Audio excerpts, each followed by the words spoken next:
200 къщички за птици от вида вечерна ветрушка изработват доброволци в природозащитен център Пода. Дървените къщички са част от дейността по проект за защита на рядко срещаната птица у нас. 10 млади доброволци, 3 от които са от Германия и 1 от Америка, изработват саморъчно къщички за редките видове птици. Монтирането на гнездилките е само първият етап от дейностите за опазване на вечерните ветрушки в региона.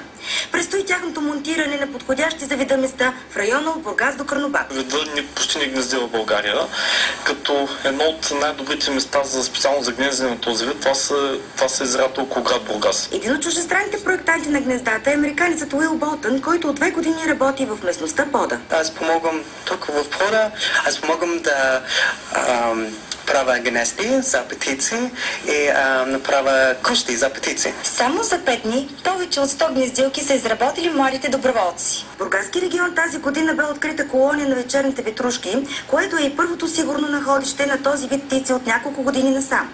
Поради географското местоположение и комбинация от водоеми с различна соленост, местността събира над 270 редки видове птици.